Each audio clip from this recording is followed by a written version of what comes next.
Welcome to the Palestine Chronicles in Depth.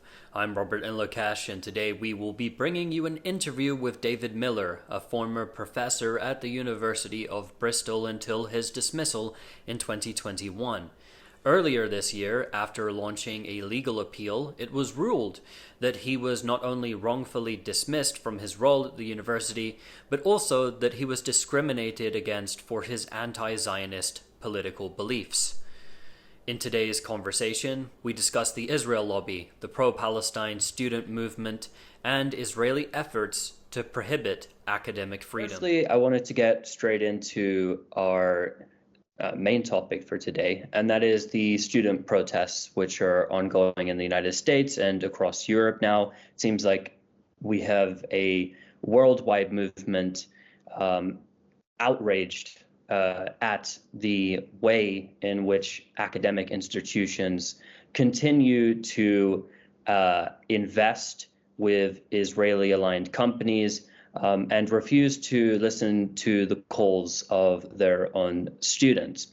My real question to you is, when you see the reaction in specifically North America and throughout Europe, very violently in many places to what are called encampments in North America and then occupations of the universities throughout Europe. Why do you think there is such a difference there in terms of the violent reaction? And then in the United Kingdom, we haven't seen such a violent reaction. And do you believe that, for instance, your case, which you won not too long ago, has had or played a role in the dealing with students? That's a complicated question. Well, I mean, I think the first thing to say about this is that in the States, that there is a different tradition of policing, which of course we saw with the Black Lives Matter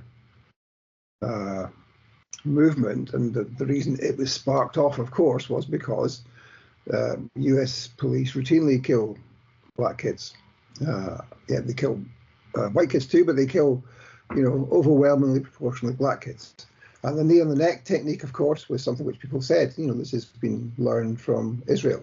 And there was some pushback on that from the Zionist movement. But of course, I did an investigation of this, as I showed, that this technique is taught to police by Israeli licensed Krav Maga trainers, including the four police officers who were involved in the death of George Floyd, for example. Every one of them had been taught in the knee on neck technique in their official training at the Hennepin Technical College in Minnesota. Anyhow, so that's the first thing. First thing is that the policing tradition is different in the US. And of course, the police are armed.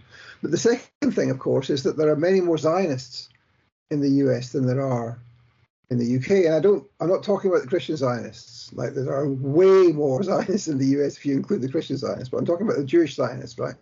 There are 2.5% of the population in the in the US is Jewish. And of that, what is it, 60%? The Zionists say 95% are Zionists. So that's a huge number, more than the proportion in the UK, where 0.5% of the population is Jewish. And if we take the same rough statistics, between 60% and 95%, somewhere between those two, are Zionists. So it's much easier to get a gang of Zionists to go with metal clubs and for them to go and, as happened in LA, for the LAPD and the campus police to turn a blind eye, and for them to be allowed to run rampage for, what was it, 3 or 4 hours. So that's one thing. But if you compare what's happened in the UK, there have been incidences, haven't there, where Zionist thugs have turned up to try and intimidate some of these encampments. For example, in Oxford, that was the case, where a van of Zionists, who were identified later, all with respectable jobs in the finance industry, etc., came down from Manchester, which is really quite far from Oxford, and tried to intimidate and insult the protesters there. They didn't do anything like the ones in LA and in UCLA did. So I think that those are some of the reasons why there's a difference there. But it's a difference in scale, and it's a difference, therefore, in the ability to get the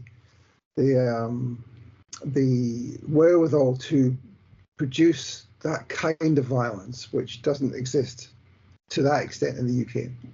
But the same kinds of things happen. We saw all of the clips from across the US, and indeed to some extent from other places like Australia, of Zionists going onto campus and pretending to be threatened. and of course that was one of the sparks, wasn't it? Or it was used as one of the sparks, I think, for the police to go, the NYPD to go onto campus in Columbia, was that that a young Jewish girl had been beaten and kicked unconscious in a counter protest, and that was why the police went in. Of course, that was a total fabrication. Of course, she wasn't beaten, she wasn't unconscious. She was pulled out of the demonstration, which she had entered herself, by her mother, fell back and knocked her head and went to hospital. And in the other famous case, where the woman at Yale was, as the media put it, stabbed in the eye with a Palestinian flag. She was, of course, not stabbed in the eye, and she wasn't injured, and that whole thing was a farrago as well. And she was, of course, the one who said, if you recall, she was asked on, I forget which TV channel it was, where she was asked to explain the significance of the symbol that these protesters were carrying and wearing. And she explained that this was a symbol which was about Jew hate, and it was about promoting terroristic acts against Jews. And the symbol, of course, she was being asked to explain was the watermelon.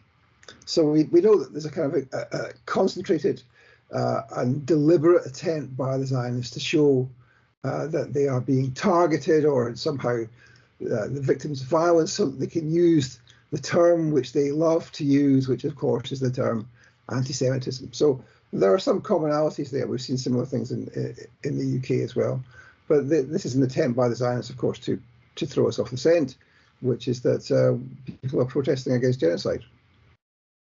And well, of course, as well, the other thing here is that a lot of people, of course, are now paying attention to what is happening on campus and the Israel lobby due to what's happened over the past some 8 months now. But as you know well, this was happening long before that.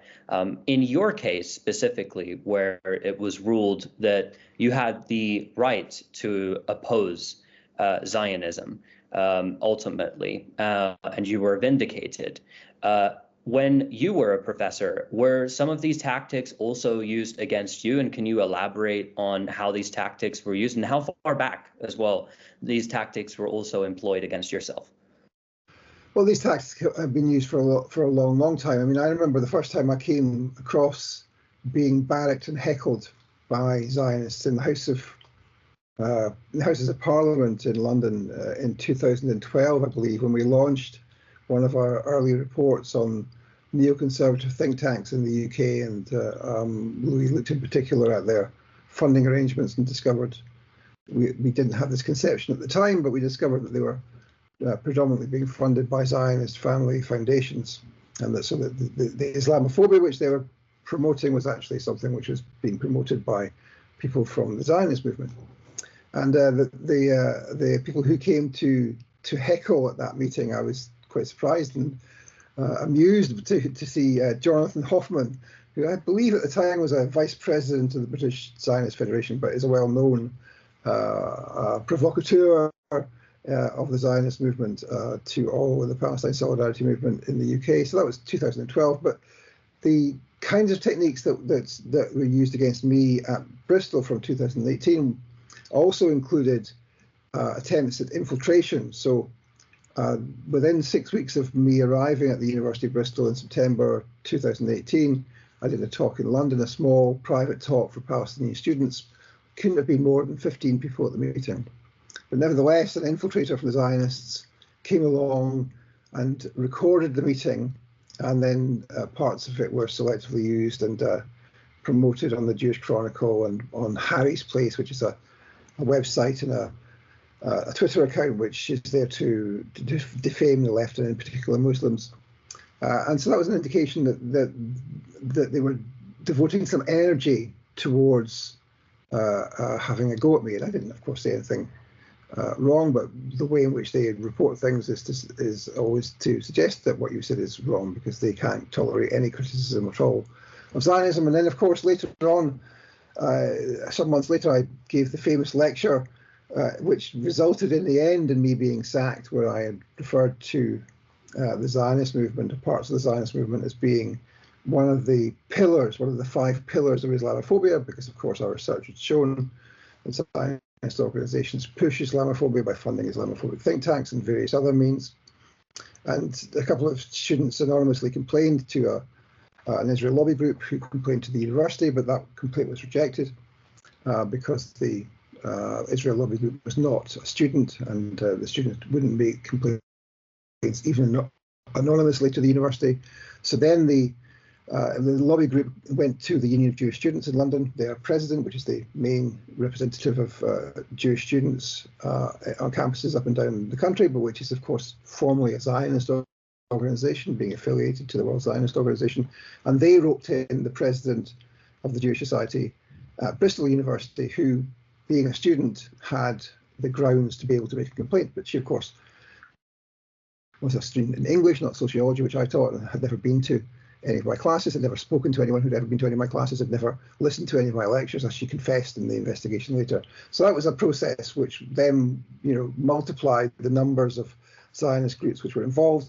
And in that process, there were people who were associated with the president of the Bristol Jewish Society, including members of that society, including her flatmate, for example, who some months later tried to infiltrate one of my lectures. So I was doing a lecture in the autumn of 2019 on settler colonialism, where we use Israel as one of the examples. And she tried to come into the lecture and record it, but I spotted her and she was removed. So those kinds of tactics are familiar to me, therefore. But it's instructive, isn't it, that those kinds of tactics are used, and people don't, I think, appreciate or realise what's going on there, because what they think is that, especially if you're in a university, they think these are ordinary students who might have a political view, and therefore maybe what they're doing is wrong, but I think they're coming to try and infiltrate the lectures. But they're not really anything more than students with a political view. And what I was trying to show was that actually this is an organised political movement where all of the people who were involved, for example, on campus in defaming me, had a long, long history of being indoctrinated and radicalized by the Zionist movement. And that's one of the key things that I've tried to look at in the period since, is that radicalization process. And that seems to me to be a really key element of understanding the Zionist movement. So if I can just divert onto another topic, if you like, to explain this. So when Mearsheimer and Walt wrote their famous book in 2006 or 2007, The Israel Lobby. Now, it's a very, very good book. I like it. I've got criticisms of it, of course. But the thing which I would say mostly about it is that it conceives of the Zionist movement as the Israel Lobby. And so it looks at the lobby groups, at the AIPACs and the Foundation for the Defense of Democracy, or or WINEP, or any of the other lobby groups which are well known in the US, and there are similar groups here in the UK. But it doesn't really ever look at the Zionist movement. That is, those groups in the US, for example, or in the UK, which are affiliated with the World Zionist Organization. So there would be the relevant US or UK versions of the Jewish National Fund, or the Karen Hazard, or indeed the Zionist Federation, as it's called in the UK, or in the US it's called the American Zionist Movement, which gives you a little bit of a clue to what it is. It's a movement. And so the book, The Israel Lobby, and the debate about the Israel Lobby focuses only largely on the question of foreign policy, and sometimes other kinds of policy too, maybe some aspects of domestic policy, and the influence of Zionists on domestic policy or foreign policy. But really, there's a whole other continent of activity which the Zionists are up to, and that is, in particular, the training, indoctrination, and radicalization of Jewish youth to join the movement, such that they go to sometimes nursery schools before school, kindergarten, I believe you call it in the US, and then they go to schools, sometimes Jewish schools, which identify openly as being Zionist schools in the UK and in the US, then to Zionist youth groups. Then they get birthright trips, which is the free trips to Israel. I've seen it said somewhere that something like 50% of Jewish 16-year-olds in the UK go on these trips, where they're indoctrinated and made to think that they have, in the name of the organization which does the trip, a birthright to go and steal land and live in occupied Palestine. So that seems to me to be a whole area of understanding of the Zionist movement, which you cannot really think about if you only talk about the Israel lobby, and which certainly Misha and whatever the benefits of their book do not talk about. And I think that's a real problem, such that almost nowhere on the left, in the Anglophone world at least, is there any discussion about the Zionist movement. If you look at I've just been doing this recently, I'm writing an article, but if you look at the websites of the radical left or the Palestine Solidarity movement or the Stop the War movement, and you look for discussions of Zionist movement, what it is, how it operates, how it relates to the Israel lobby, you'll find nothing at all. I mean, genuinely nothing at all. And that's really a problem in terms of the political education of the left, of Muslims in the West, of the Palestine Solidarity movement, and indeed of the anti-war movement more generally. So I think there's my experience, if I've told you the story from my experience to how I came to look at this kind of stuff, is that there's a lot more we need to understand about the Zionist movement than we currently do, and people need to be curious and to start to make that journey. That's very interesting, and of course that is a very large aspect, because part of the very goal of Zionism is also taking Jewish individuals from around the world, indoctrinating them, and then bringing them to become Israeli citizens and to join the Israeli military. And during this 8 months of genocide, we've seen many UK citizens and citizens of France, Germany, the United States, Canada, and elsewhere go and join the Israeli army as if it's an excursion. And when I was in occupied Palestine, you would hear all of these different accents from the soldiers at these protests that you'd go to. Every person, the soldiers would have all these different accents, and it was very noticeable that a lot of them had not grown up in Palestine itself.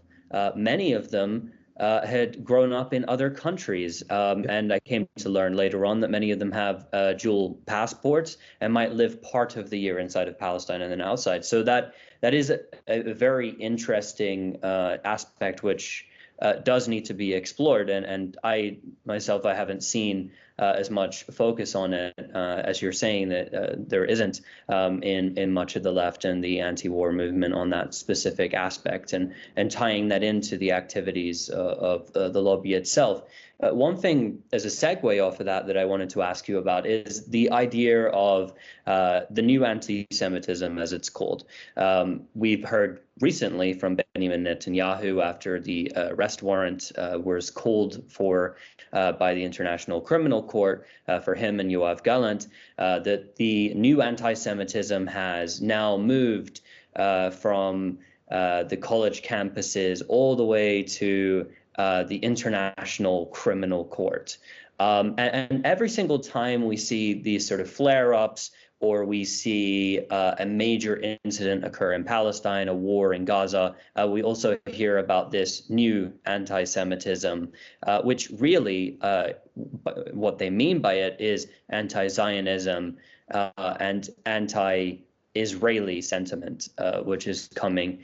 What's your comment on what we see and what is called the new anti-Semitism, and how that compares to classical anti-Semitism? Yeah, well, I mean, the new anti-Semitism is something which is, I mean, it's commonly traced back to that speech that Abba Eban, the foreign minister of the entity, did in the US, I think in 1972. It was published the next year in the American Jewish Committee or the American Jewish Congress's journal, where he talks about anti-Zionism is the new anti-Semitism. And that's where most of the phrase comes from. And then shortly after that, a book comes out called The New Anti-Semitism. I think I've got it on my shelf behind me, which is written by a couple of guys from the Anti-Defamation League, you'll be unsurprised to learn. And when you look back at it, you see that there are historical precedents for this, and the formation of this idea, which Iban voices in 72, go way back before 67. And there are two iterations I would point to. One, which is the most important early iteration of it, is the new red anti-Semitism, right, which was launched in the 50s and 60s against Russia, against the Soviet Union, right? And you look back, if you look up the phrase new red anti-Semitism, you'll find books written by neoconservative think tanks funded by this secret Israeli intelligence organization, the name of which now escapes me, the Bureau, I believe it was called. And it had secret offices inside Zionist lobby groups in the US, and it was a multi-continent activity, including efforts in France and Italy and the UK and the US to try and of course the purpose was to say that the Soviet regime was anti-Semitic, and that therefore what should happen is that Jews in the Soviet Union should be allowed to leave and colonize Palestine, because of course they had a demographic problem, they didn't have enough settlers and they needed more settlers. So the aim of it was, from the point of view of the Israeli intelligence people who planned this, very clear. They wanted more settlers, they wanted bums on seats, because otherwise they faced a problem. But of course they framed it in the language of international human rights. Jews are being denied their human rights, etc., etc. And many of the Zionists who got involved in the campaign, indeed there were tensions between the Zionists involved in these campaigns in the UK, for example, and the intelligence operatives who were pushing the campaign, and those who were involved in the campaign were just trying to promote human rights for all Soviet citizens, but the Israeli intelligence organizations who were involved in that were not in the least interested in Andrei Sakharov's human rights. They were only interested in the human rights of Jews, so that you could get them out and take them to Palestine to become settlers. And of course, there was a famous Soviet dissident who was involved in that campaign, which was the guy who went on to become a minister in the Zionist entity once he was released, whose name is now escaping me. And he then set up something called the Global Forum for Countering Anti-Semitism in the year 2000. His name will come back to me. Amongst his allies was the parents of Elizabeth Zirkov, the apparent CIA and Mossad spy who is currently still held in Iraq and has been for the last year or so. What is his name? Sakharov, not Sakharov, no, the other guy. Anatoly Sharansky, there we are. Who, of course, changed his name to the Hebrewized Nathan Sharansky when he comes to the territory. He was when he was in prison, he was involved in that intelligence operation, as presumably was his lawyer, who was the famous Canadian jurist whose name again escapes me, but who was involved in that process as well. So anyhow, this is one of the biggest, earliest ventures for the new anti-Semitism. It was something to do with that communists are inherently anti-Semitic. And there was a previous iteration of it, which was way back in the 1940s, starting even before the creation of what's called the State of Israel. And that was run in the 1940s by an organization which was spying on Arab Americans and trying to present to the FBI that these were people who were anti-Semitic. And what was the organization which was doing that? Oh, yes, of course, we've mentioned it already. It was the Anti-Defamation League. So the whole farrago of new anti-Semitism has a much longer history than we perhaps have understood so far. But let me zip back up to the current period, which of course starts in the year 2000 when Anatoly Sharansky or Nathan Sharansky creates the Global Forum for Countering Anti-Semitism. And this was the body which was able to dream up the working definition of anti-Semitism, which it managed to attach, at least on the website of the European Union's main organisation, which was there to target racism. And this was in 2002, so they managed to get that working definition in there in 2002, and it was on the website for some years until the organisation was merged into another organisation, which is now called the Fundamental Rights Agency, which is a formal part of the European Union governmental bureaucracy of the European Commission. And so at that stage, it was taken off the website.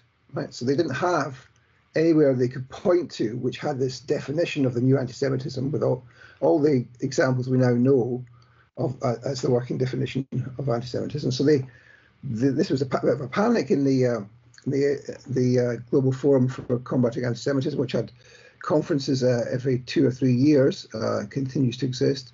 And so they decided in around about 2013-14, I forget which exactly, but you can still look at the documents online where they say this, that they've got to find somewhere else to lodge this definition so that they can use this as a weapon against the left, against Muslims, etc., etc. And the place that they found to lodge this definition was, of course, as we know, the International Holocaust Remembrance Alliance, which is an organization which they essentially created, which isn't an international organization except in the sense that it has some Western organizations plus Israel involved. And they then launched it there in 2016, and it became the weapon of choice to be used to bash, for example, in the UK, the Labour Party under the leadership of Jeremy Corbyn and the trade unions and anyone else, local councils, universities. They insisted that universities adopt this.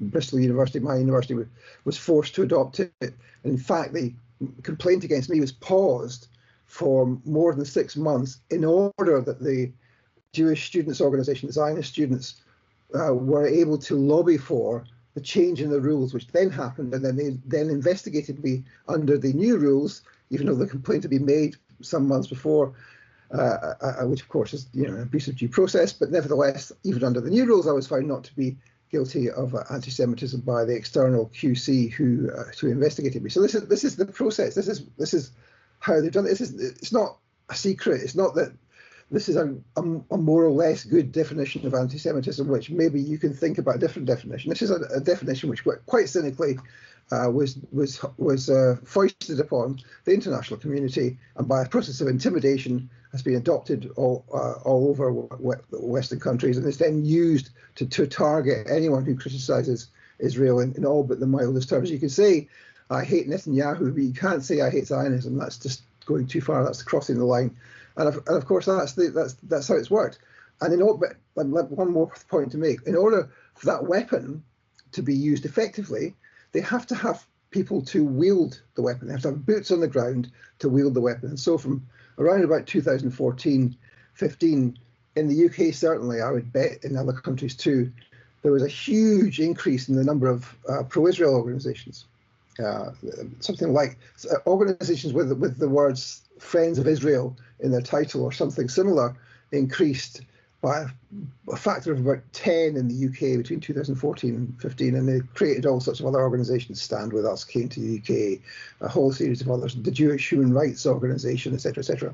And those organisations were then able to take strategic complaints against Labour Party members or trade unionists or celebrities or whoever it was that they wanted to target in order to say these people are anti-Semitic and they should be removed from their posts. And of course, that's been very, very successful. It's interesting when we hear about this sort of weaponization of the accusation of anti-Semitism. We see now that it's happening perhaps more than ever before on a larger scale due to the public reaction to what Israel is doing. It's plausibly accused of genocide at the International Court of Justice. There's been these International Criminal Court arrest warrants just issued. And of course, the Israelis, their track record is over the past few years, they've been accused by all the major human rights organizations, Amnesty International, Human Rights Watch, and B'Tselem, its own top human rights group, of being an apartheid regime. And so when we hear that, students, academics, and others who are in opposition to Zionism are being accused of anti-Semitism, it's quite interesting that this is able to pass at the same time as Muslims specifically, and this is an area of expertise for you, which you've written on as well. You have a book on this very specific issue of the Islamophobia that's cooked up. We hear that even aiding in this Islamophobia, I would argue, are the statements that we hear coming from U.S. officials about, for instance, that nuclear weapons plausibly should be dropped upon the Gaza Strip, that we are now in a religious war against Gaza, which would essentially mean that it would be an anti-Islamic war in the Gaza Strip. And there's a lot of this rhetoric about how to kill Palestinians, how to get rid of the Gaza problem. And then that as well, we could say, could be, we could spread that criticism over to the likes of Joe Biden, who's repeatedly stated that he has seen, for instance, images of beheaded babies and a woman being burned to death with her child. Things that never happened, that portray the Palestinian armed resistance as barbarians, and it's specifically calculated to do this. While this is happening, we see an unprecedented rise in Islamophobia. We see many attacks, including in the United States, shootings and violent attacks causing serious bodily harm to Muslims and Arab Americans and students on campuses even. How is it that we live in an environment where, for instance, these claims of anti-Semitism against Zionists, when clearly, very clearly, these are criticisms of Zionism, the ideology, and Israel's actions, that we can ignore the Islamophobia that is running rampant. And also this Islamophobia, as a side question to this, is this comparable to classical anti-Semitism in a way, the sort of arguments that are made now against Muslims and the sort of rhetoric which is being thrown around about Palestinians? Well, I mean, when you say classical anti-Semitism, I mean, obviously how we think of anti-Semitism, and I think this is true of the Zionists, at least until recently, is that we think of the Jews being racialized, being turned into a race by the term anti-Semitism itself, which was of course invented by a Nazi in order to show that the Jews were not German, they were not European, they were of Semitic languages, which is of course the ancient languages of the Jews when they lived in the Middle East, West Asia, Aramaic and Hebrew, etc., and of course Arabic and the other Semitic languages. So when it was first invented, it was a racist term, which was intended to say the Jews are foreigners, the Jews are a race, they are a race with bad properties, because of course that's why you create the idea of a race, because the race is a bad thing, just like the Arabs. And of course, anti-Semitism was a term which was used indeed against the Arabs. It wasn't just against the Jews, it was to show that they were foreigners and foreigners were bad, and we had to take action against them for the various reasons that we said that they were bad, according to the Nazis. Now, that is classical anti-Semitism, as far as I'm concerned. The creation of the idea that a particular group is a race. Now, when we say, are the Jews a race? Well, you know, are Muslims a race? People say, oh, Muslims aren't a race, therefore it can't be racism. But actually, you know, there is no such thing as race. Race is created by racists. And of course, what then happens is that the social processes that go on to discriminate against race, against the race, then creates the race in social fact, and of course creates anti-racism, creates a resistance against that race. So that's classical anti-Semitism. It's the hatred of Jews, as everyone who thinks about these things properly says. Do we have a similar thing against Muslims? Yes, of course we do. I mean, the Muslims are treated as a race. They're treated as being different because they're Muslims. Muslims are treated as Muslims as being inferior, as as having all sorts of negative aspects to their religion, including terrible treatment of women and etc. etc. Right? All the stuff that you get for the Jews, and indeed for in the case of the UK, the Irish in a particular period, and of course black people who were who bore the main brunt of racism in the UK in the immediate post-war period. So yes, these are similar, but there isn't any real problem of racism against the Jews of that sort now, except for the smallest parts of the far right. In fact, the Jews are a relatively advantaged group, considered as a group, in the US, in the UK, and in many other Western countries. They have, in terms of their class position, on average, of course, there are poor Jews as there are in any class system. But Muslims are not relatively advantaged. They're not protected in the same way as the Jews are economically. They are, of course, subject to everyday racism on the streets, and indeed, of course, from the main vector of and the main backbone of racism in any society, which is the state, which is the forces of the state. In the case of Muslims, the counter-terrorism apparatus, the intelligence services, the police, these are the organizations which, on a daily basis, enact racism against Muslims. The Jews in the UK do not face any such pressures. Jews do face hate crimes. It's true. And if you look at the statistics, and people don't realize this, if you look at the statistics, it looks like the Jews don't get anything like as many hate crimes as Muslims do. But that's actually misleading, because of course there are some 13 times as many Muslims in the UK as there are Jews. There are 6.5% in the last census compared to 0.5% of the population which is Jewish.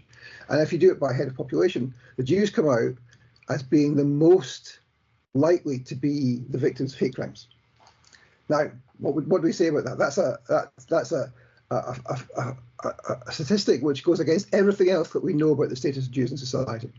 So what the Zionists say is, well, that shows that anti-Semitism is rife, that we're not making this up, and that when people say we're making this up, that is itself anti-Semitism, etc. They go on, they do all that stuff, right? But of course, we know that what's regarded by the police and in terms of reports of anti-Semitism is not classical anti-Semitism, but of course, by and large, is reports of anti-Israel sentiment.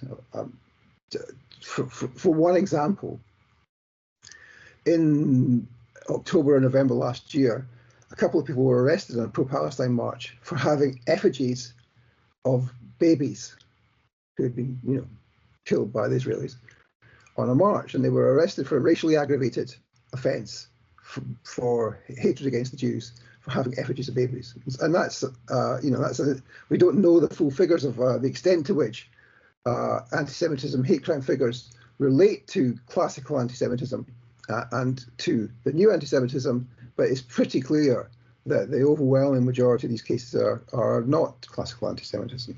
So that's what I would say about that whole question. Muslims are, of course, threatened by the Zionists directly. The Zionist movement is inherently Islamophobic. It has to be Islamophobic. It has to say either there were no Palestinians there, or they were bad people, or they didn't look after the land, or they're terrorists, or whatever, or the Arab nations told them to leave. All the things that they say, all of this is Islamophobic propaganda. Has been since 1947. It is now, and so even the allegation that Muslims are more likely to be anti-Semitic than non-Muslims, or that the left has a problem with anti-Semitism. These are themselves, in relation to Muslims, this is itself an Islamophobic statement. And so we should be seeing arguments about anti-Semitism in the public sphere as intrinsically themselves Islamophobic, and people should be taking action in relation to that specifically. So that we know. So when you say that statistics on Islamophobia have increased, well, let's also have a close look at how those are reported, who reports them, the extent of the confidence of Muslims to report such things. Muslims are the most disadvantaged population in terms of ethnicity or religion in the country, according to census data. I've been looking through this recently, and that systematically goes across all places, including, for example, in the civil service, where Muslims are systematically underrepresented in every single government department. And so are Sikhs and Hindus, actually, but Muslims are way worse than Sikhs and Hindus. That's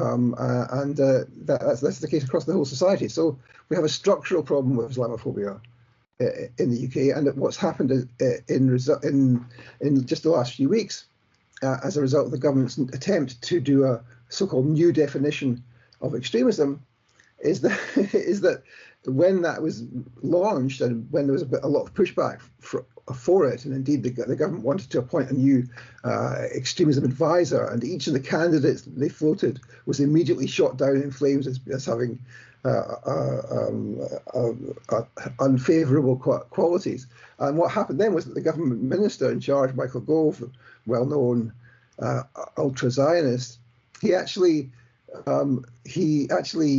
turned on his own department, said that his own department had been involved in the leaking of some of the information about these people so that they could be challenged, and that therefore what they were going to do was they were going to close down a staff network, the Muslim staff network in the civil service. So not only are the Muslims the most disadvantaged group in the civil service, but they now have no representation within the civil service. So this is quite a serious assault on the position of Muslims in public life. And you mentioned, let me finish on this. You mentioned this, since October the 7th, there's been more and more complaints about people's comments on social media, etc. And of course there is. This is a planned and sustained campaign led by the Zionists in this country by the UK Lawyers for Israel and the misnamed Campaign Against Anti-Semitism, who are reporting in droves lawyers, accountants, medics and GPs to the relevant professional bodies in order to have them removed from public life. This is an attempt by the Zionists to simply remove Muslims from professional life altogether, and people don't seem to have any clear sense that that's what's going on. No, and just to add to that, talking about how disadvantaged Muslims are. My wife is, for instance, from the Gaza Strip, and so that side of the family, they're all from Gaza. During this war, when there have been incidences, for instance, of Islamophobia against members of the family, they don't even know where to go. And especially in this time, having lost so many family members themselves in Gaza, there's nowhere for them to turn to receive support after receiving news every other day of family members being pushed out of their homes, living in fear that more family members will be killed in Gaza. They don't have anywhere to turn. They don't have anywhere that they feel that they can report Muslim comments which are made towards them. There is little mental health support which is there. They basically feel like they're on their own when it comes to this, like they are treated inside of Palestine itself. And then even when it comes to, for instance, like government schemes, which for the likes of the Ukrainians was to just immediately bring them in and absorb them and, even give them a road to citizenship. When it comes to relatives of people who are Canadian citizens, but they have family members who are in Gaza, they're not offering them that. What they've offered them is essentially a pathway to come to Canada for a few years, which is where I'm at currently, and to work here before going back. They can't claim any benefits from the state. They don't have a road to citizenship in the same way, and it's very difficult. And very small numbers of people have been able to come, and they don't provide anything for them when they get here, despite the fact that they've been subjected to a genocide. And so it's very interesting that you bring up that point. And whereas when you see people who have been integrated into these societies for a long time, they're very confident to report instances of hate crime. People who come to Western nations where English is their second language, for instance, feel more intimidated to go and report instances, especially when they know the predominant politics in the country, which is against them, where, mayors of certain cities in Canada can raise the Israeli flag, as if that itself is not provoking great feelings of distress from Palestinians who live inside of that city. From this, because obviously I'm conscious of your time here, I wanted to just get your comment on one final aspect when it comes specifically to this student movement that we've seen emerge. The way that I'm reading this is that the reaction of the political establishment and of the Israel lobby and of Benjamin Netanyahu himself against these students and what they did in Colombia to begin with, ended up birthing this wider movement.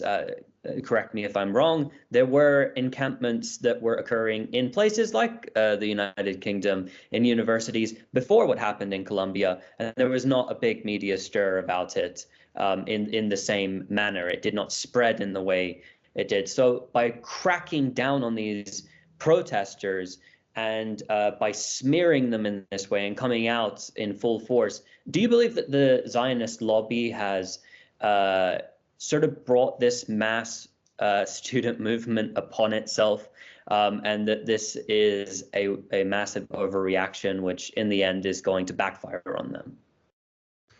Well, yes, of course. I mean, they have totally lost the argument all over the world. Wherever you go, people, I mean, I've been talking about Zionism for a number of years now, and as I've done more and more research, I have myself been shocked by the awfulness of it all, even before October the 7th. But when I would say things before October the 7th, I could see sometimes people would say, well, yeah, I mean, maybe that sounds bad. But now, of course, they see it and they say, goodness me, you were right. I didn't really believe what you were saying, but I see it.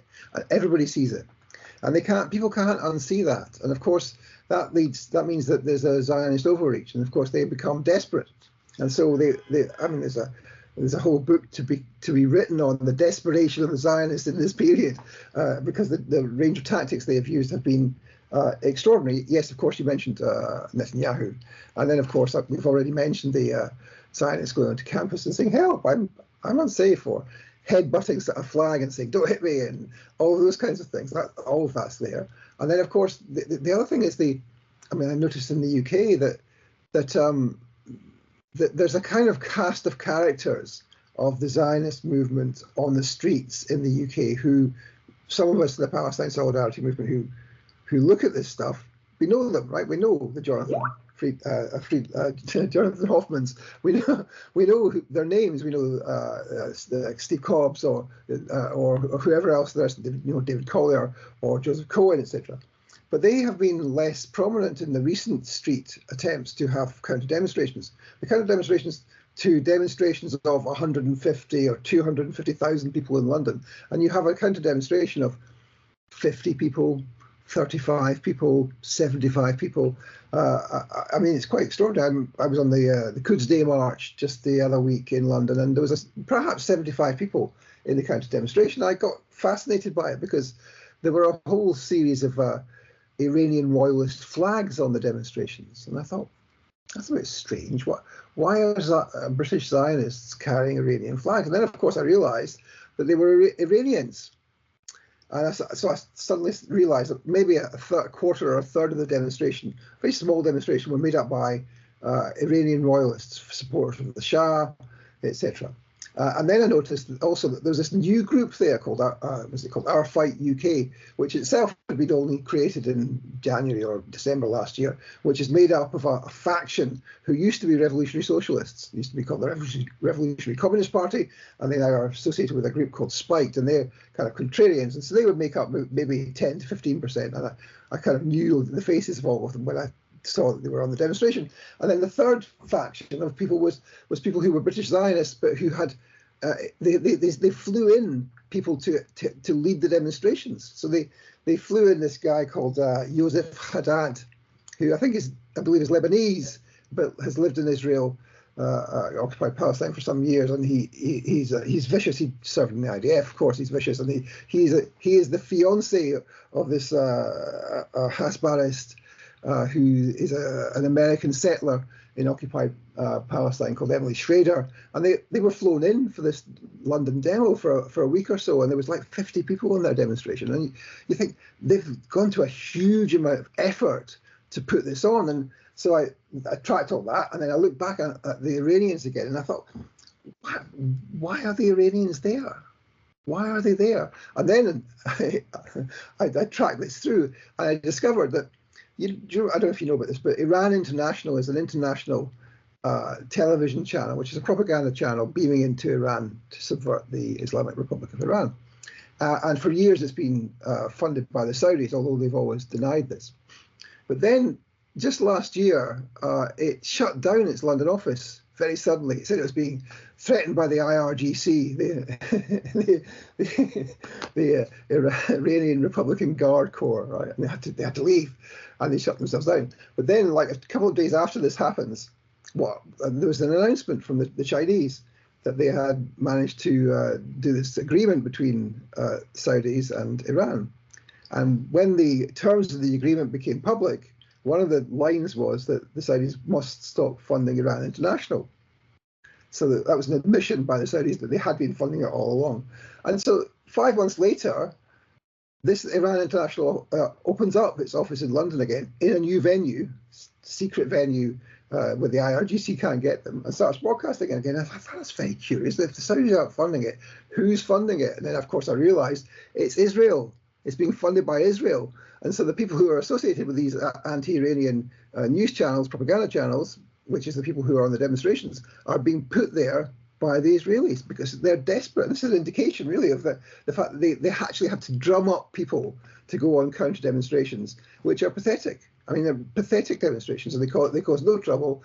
They try and cause trouble. And then, of course, the week after that, or 2 weeks after that, they had, I don't know if you saw this, the case of a guy called Gideon Falter from the so-called campaign against anti-Semitism, who pretended that he had just wandered out of shul on Saturday, and he was wandering home, and he came across 200,000 people demonstrating against genocide, and he wanted to go across the road, but he couldn't cross the road because he had his kip on, and the police said, "Look, mate, don't be doing that. Don't be directly trying to confront the demonstrators." He said, "I wasn't trying to do that." They never said, "Yes, you were." And he was so innocent that, of course, he had a 5-person security team surrounding him, who it turned out were from a security firm run by 2 guys who used to be in Mossad. So you can see what's going on here. There's a strategy to try and provoke and try and cry anti-Semitism, but they have overplayed their hand, and now people are actually just laughing at allegations of anti-Semitism. The watermelon is anti-Semitic, an octopus is anti-Semitic, a squid is anti-Semitic. I mean, there's all sorts of. I've even been claiming that a goose is anti-Semitic on the basis of. Let me finish with this little anecdote. There was about 6 weeks ago now. There was a council meeting in East London, where they were trying to set a budget and do all these massive cuts, and of course the left in the council area were opposed to this, and they were trying to stop the decision being taken. And then what happens is that one of the councillors is called up to speak, and you can hear in the official council video of this some people going, "Rrr," and he gets up to the microphone, and 2 seconds before he gets to the microphone, you can hear a very vague sound, right? And he immediately reacts to that, and he says that the hissing is clearly anti-Semitic. He's the only Jewish councillor in the council, and hissing is anti-Semitic. And the meeting is then adjourned, and it's then advanced that people were allegedly hissing him because he was Jewish, because snakes are a well-known anti-Semitic trope, and therefore this was anti-Semitic hate crime, which is occurring in a council meeting, which wasn't even about Palestine or Israel or anything. And later that night, the police visited at midnight 3 people identified who were, of course, part of the left faction, who are identified as having done the hissing, and they're arrested. And it's the question of whether they're going to be banged up for hate crimes. They've been potentially charged with aggravated abuse, which is a hate crime because of the anti-Semitic nature of the hissing. Now, of course, anyone who has spent 3 minutes Googling, which of course I did, understands that the origin of hissing in British public life goes back to the Romans. And the origin of hissing is that it's like being a goose, because geese hiss, not snakes. It's got nothing to do with snakes. So the whole thing is just made up. And so people now understand that they simply make stuff up. The Zionists simply make things up in order to divert attention from whatever wrongdoing they might be doing. I mean, it's incredible. And I think that's a good place to end on. Thank you so much for giving us your time, and we hope to have you on soon. Thank you. It was a pleasure.